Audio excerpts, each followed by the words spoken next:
In this guide, I'm going to explain what an email address looks like and how it works. This is Miguel from JustBoz, and before we get into this guide, make sure to like the video and subscribe to the channel with all notifications on for more content like this. It really does help out the channel and we'd greatly appreciate it. If you have any questions, just ask them down in the comment section below. I'm going to be doing my best to reply to every single comment down there.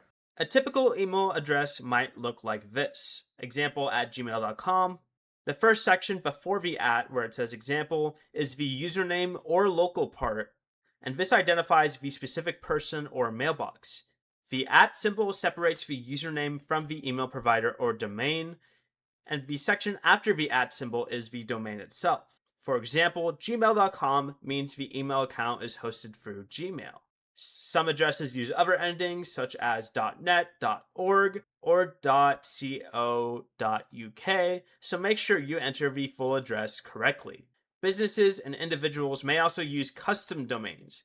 So instead of gmail.com, it might say that business name and .com after that. Every complete email address follows the same basic format though. Username, the @ symbol, and then the domain. Before you leave, remember to like the video and subscribe to the channel with all notifications on for more content like this. It really does help out the channel and we'd greatly appreciate it. And if you did have any questions, just ask them down in the comment section below.